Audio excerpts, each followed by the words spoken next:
হলো কঠিন ইসলাম বিদ্বেষী, মুসলিম বিদ্বেষী, ইহুদি নাসারা, কাফের, মুনাফিক, মুরতাদ, উটকো নাস্তিক এবং মুশরিক সারাক্ষণই তো ইসলামের বিরুদ্ধে লেগে আছে, তাই না? তারা কিন্তু ওই যে একটা দুর্দান্ত মানে ভয়ঙ্কর একটা খারাপ নজির উপস্থাপন করে, যেটা নাকি ইসলামে আছে, ওই যে দাস প্রথা।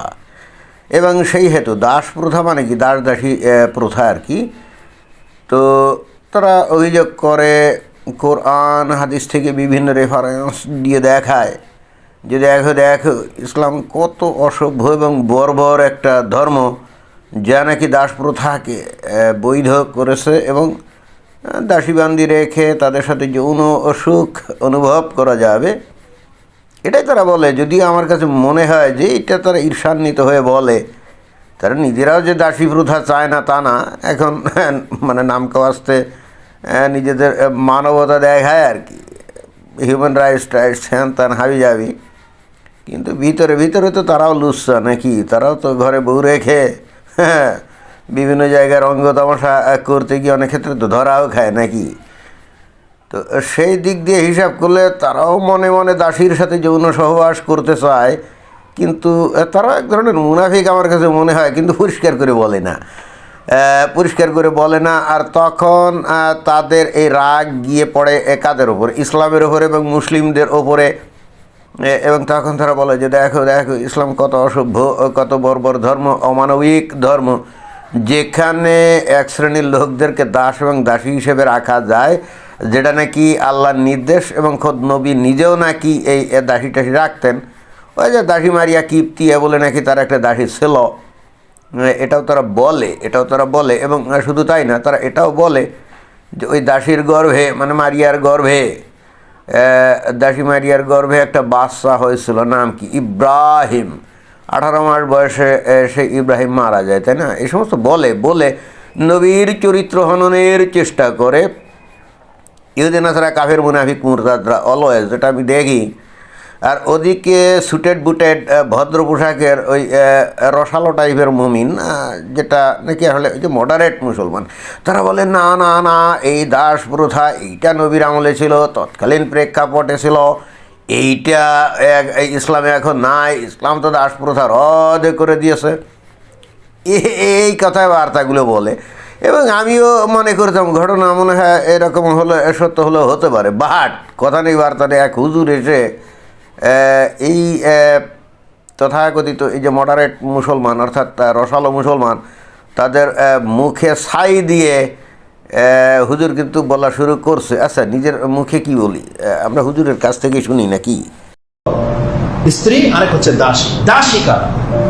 জি হুজুর, দাসিকারা ভালো করে বলেন তো। বর্তমান সমাজে দাসী মালিক কেউ না, আমাদের কারো কাছে দাসী নেই, আমরা নিজেরাই নিজেদের তকদিরের মধ্যে আঘাত করেছি। জি, কথাটা ঠিক, এখন কারো কাছে দাসী নাই। এবং আপনি বললেন যে আমরা নিজেরাই নিজেদের তকদিরে আঘাত করেছি, এর মানে কি? মানে আসলে দাসী রাখা যায়, এখনও যায়, বাট আমরা নিজেরাই আসলে এই দাসী প্রথাটাকে রদ করে দিয়েছি ইহুদি নাসারা কাফেরদের পাল্লায় পড়ে। বিষয়টা কি এরকম নাকি? আমার কাছে কেন জানি মনে হচ্ছে এটাই হয়তো হুজুর বলতে চাচ্ছে, কীভাবে আসলে এই দাসী রাখার বিষয়টাকে আমরা বরবাদ করে দিলাম। তো দেখি হুজুর কি বলে। এটা আমাদের মালিক হওয়ার একটা সাবাব ছিল, কিন্তু যে ওয়ে থেকে দাসীর মালিক হওয়া যেত, আমরা সেই ওয়েটা, রাস্তাটাকে বন্ধ করে দিয়েছি।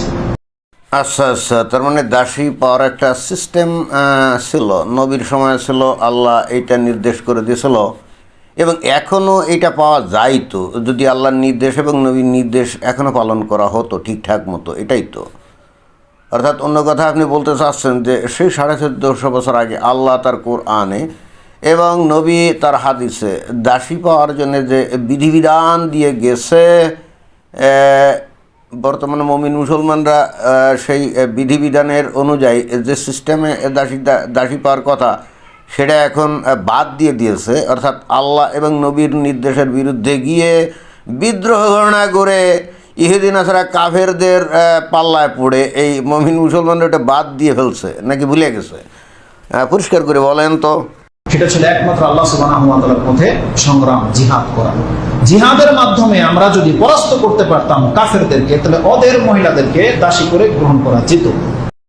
আচ্ছা আচ্ছা, তার মানে ওই আল্লাহ রাস্তায় জিহাদ যদি করা হতো অমুসলিমদের বিরুদ্ধে এবং যদি তারা পরাজিত হতো, তাহলে তাদের যে সুন্দরী সুন্দরী নারী ওইগুলাকে বন্দিনী করে এনে হ্যাঁ তাদেরকে দাসী হিসেবে ভোগ করা যেত। আচ্ছা আচ্ছা, তাহলে তো দুর্দান্ত ব্যাপার। এবং এই জিহাদের বিষয়টা তো এখন মমিন মুসলমানরা হয়তো এই রসালো মুসলমানরা অনেকে ভয়েতে এইগুলো করতে চায় না, কিন্তু তাই বলে যে গোটা পৃথিবীতে ইসলাম কায়েম করতেছে না তা তো না। তারা চলে বলে কলে কৌশলে ওই চেষ্টাটা তো করেই যাচ্ছে। আর যারা নাকি সাহস করে জিহাদ করে, ওই যে আত্মঘাতী হামলা টামলা এখানে ওখানে চালায়, তাদের ক্ষেত্রে তো এরা যে খুব বেশি সমালোচনা করে তা তো আমরা দেখি না, বরং তাদেরকে আরও সাহায্য সহযোগিতা নানাভাবে করে, তাই না?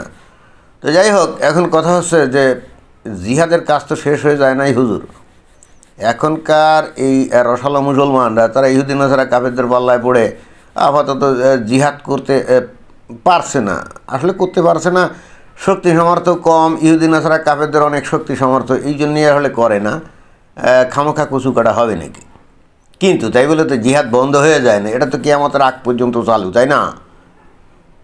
এখন হুজুর কথা হচ্ছে যে ইহুদি নাসারা কাফেরদের পাল্লায় পড়ে যদি এরা বন্ধ করে থাকেও, তাহলে যেখানে নাকি মুসলমানরা শক্তিশালী আছে সেখানে তো তারা ওই আশেপাশে যারা অমুসলিম আছে তাদের উপরে অকস্মাৎ অতর্কিতে আক্রমণ করে তাদের নারীদেরকে তো গনিমতের মাল হিসাবে ধরে নিয়ে তারপরে দাসী বানিয়ে তাদেরকে তো ভোগ করতে পারে। এখানে অন্যায় তো তাহলে হুজুর কিছু নাই, তাই না? ওই যে লোকজন মানে মমিন মুসলমানরা আশেপাশে এখন আমরা দেখি জিহাদ করে না, কিন্তু তার মানে এই না তো এটা বন্ধ হয়ে গেছে, এটা তো যে কোনো মোমেন্টেই তো চালু করা যায়। আর সেই হেতু নারী দখল করে অমুসলিমদের তাদেরকে দাসী হিসাবে ভোগ করা যায়, এটা তো অন্যায় কিছু না, নাকি হুজুর? আর এতে অনেক কল্যাণ আছে। এটা শুধু ভোগের কারণে গ্রহণ করতাম তা কিন্তু নয়। যেই সমস্ত মহিলারা এখন ফ্রিডম ভাবে চলাফেরা করতেছে, এরা ওই যে অমুসলিম দেশগুলোতে নারীরা তো স্বাধীন, তারা তো ওই যে একা একা চলাচল করে, তাই না? তো সেই সমস্ত নারীদের কথাই বলতেছে। যদি এদের এই সমস্ত দেশ দখল করা যেত, তাহলে এই সমস্ত নারীগুলোকে ধরে নিয়ে খালি ভোগ দখলই, মানে ভোগ দখল তো করা যেতই, কিন্তু এর মধ্যে কিন্তু অশেষ রহমত নিহিত আছে, অনেক কল্যাণ নিহিত আছে। হুজুর কিন্তু সেটা বললো, সেই কল্যাণের মধ্যে একটা অন্যতম কল্যাণ কিন্তু অবশ্যই ভোগ করা আর কি। খুবই রসালো কথাবার্তা না? মমিন মুসলমানরা কেন ইসলামকে আঁকড়ে ধরে বসে আছে দেখছেন? অর্থাৎ ইহজগত ওই যে দাসীদের সাথে ভোগ করা যায়, আবার পরজগতে মানে কিয়ামতের পর বেশ দেখলে ৭২ হুর। পৃথিবীর অন্য কোনো ধর্মে কি এই ধরনের পুরস্কারের ব্যবস্থা আছে বলেন? কেন যে দিন দিন মানুষ ইসলাম গ্রহণ করছে, ইসলামের প্রতি আকৃষ্ট হচ্ছে, এটা এখনও বুঝেন নাই? আসলে এত সুযোগ সুবিধা ইসলাম ছাড়া অন্য কোনো ধর্মে দেয় নাই, এটা কিন্তু মানতেই হবে। যদি মুসলিমদের আন্ডারে চলে আসে, আল্লাহ সুবহানাহু ওয়া তাআলা এদেরকে দাসী বানিয়ে এদেরকে হত্যা করে দিতে আল্লাহ চাইলে বলতে পারতো যে এদেরকে হত্যা করো পুরুষদের মতো, কিন্তু কেন করেনি? আল্লাহ সুবহানাহু ওয়া তাআলা এদের উপরে দয়া করেছে।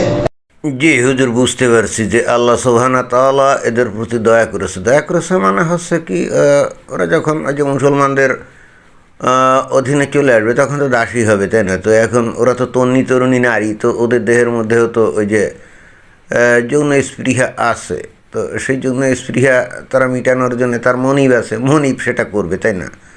তাহলে এই যে দাসী বলে তার যে যৌন তৃপ্তি সে পাবে না, এটা তো হতেই পারে না। এই জন্যই বস্তুত আল্লাহ ব্যবস্থা করছে। সেইটাই কিন্তু এই হুজুর বুঝাতে চাইলেও মনে হয়।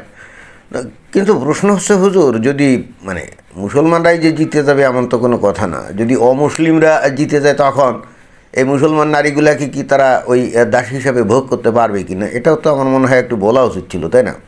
মুসলমানরা যে সব জায়গায় জিতে যাবে বিষয়টা তো এমন না। এবং এখানে একটা জিনিস খেয়াল করতে হবে যে 1971 সালে এই যে পাকিস্তানিরা যখন বাংলাদেশের মানুষের বিরুদ্ধে যুদ্ধ করছিল, তখন বাংলাদেশেরই যে হুজুর পীর ফকির যারা ছিল, বিষয়টাকে তারা কিন্তু ইসলামের সাথে মুনাফিকদের লড়াই হিসাবে গণ্য করছিল। অর্থাৎ পাকিস্তানপন্থী যারা ছিল তারা হলো ইসলামের পক্ষে লড়াই করছে, আর বাংলাদেশের পক্ষে যারা লড়াই করছিল তারা ছিল মুনাফিক। হ্যাঁ, তো এই হেতু তারা কিন্তু ফতোয়া জারি করছিল যে অতঃপর এই মুনাফিক যারা, অর্থাৎ যারা নাকি স্বাধীনতার পক্ষে, তাদের বাড়িঘরে যে নারী টারি আছে এগুলোকে ধরে এনে এগুলোকে কিন্তু দাসী হিসাবে ভোগ করা যাবে। এবং বস্তুত এই কারণেই ওই পশ্চিম পাকিস্তানের ওই সৈন্যরা এবং একই সঙ্গে রাজাকার আল বদর আল শামস তারাও কিন্তু অকাতরে এদেরকে কিন্তু দর্শন করতো, মানে ভোগ করতো। দর্শন কেন বলি, আর ভোগ করতো, যেটা নাকি ইসলাম অনুযায়ী বৈধ, সেটাও বুঝতে হবে। তো যাই হোক, এখন কথা হচ্ছে যে এই ইহুদি নাসারা কাফেররা এই দাস প্রথা রদ করে দিয়েছে। বিশেষ করে যে 1861 সালে আব্রাহাম লিঙ্কন আমেরিকাতে দাস প্রথা যখন রদ করে দেয়, অতঃপর আস্তে আস্তে পশ্চিমের দেশগুলোতে সব জায়গায় দাস প্রথা বন্ধ হয়ে যায়। এবং অতঃপর এই অমুসলিম দেশগুলো যখন প্রচণ্ড শক্তিশালী হয়ে ওঠে, তখন তারাই বাধ্য করে মুসলিম দেশগুলো থেকেও দাস প্রথা রদ করে দেওয়ার জন্যে। তো এইটা তো ইহুদি নাসারা কাফেররা রদ করছে এবং সেই হেতু বাধ্য করছে মুসলমানদেরকে। কিন্তু তাই বলে আল্লাহ তো রদ করেনি, নবীও তো রদ করেনি। এখন তাহলে অন্তত মুসলমানরা যে সমস্ত দেশের সংখ্যা গরিষ্ঠ, সেই দেশের মুসলমানরা অন্তত তাদের মধ্যে এই দাস প্রথা তো চালু করতেই পারে। সেটা তো অন্যায় কিছু আছে বলে তো আমি দেখি না।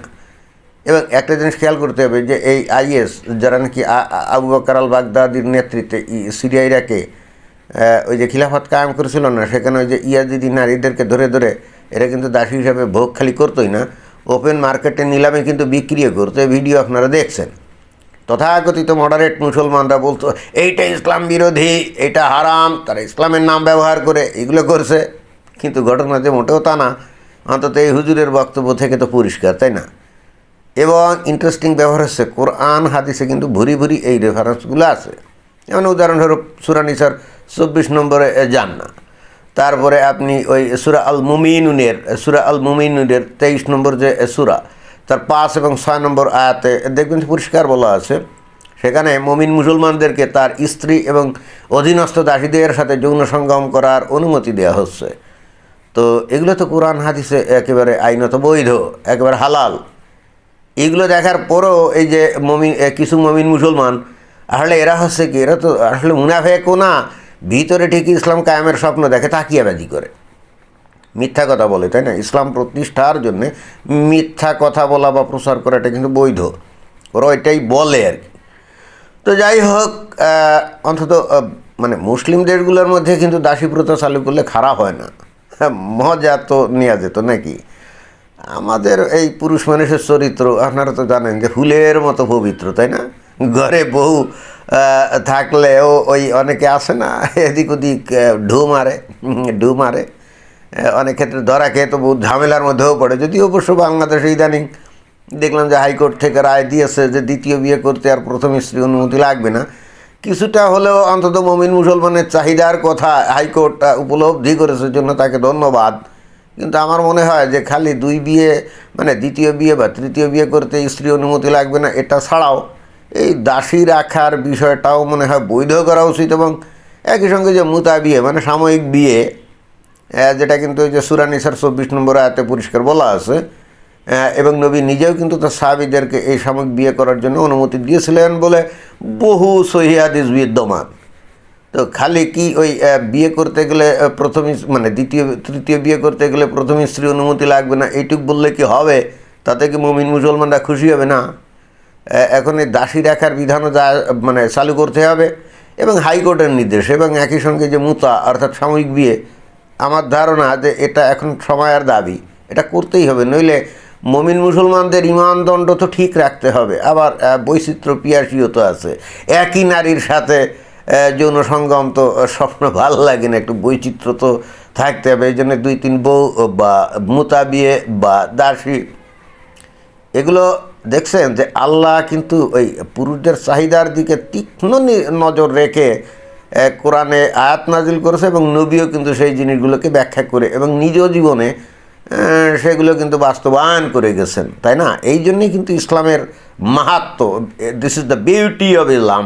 তো এটাই ছিল বক্তব্য। এবং আমি জানি যে এত কিছুর বড় এই যে ইহুদি নাসারা কাফের মুনাফিক মুরতাদ, তারা কিন্তু ইসলামের মধ্যে সৌন্দর্য দেখে না, তারা দেখে অমানবিকতা, বর্বরতা, পাশবিকতা। তাদের ওপরে আল্লাহর গজব পড়ুক। ধন্যবাদ।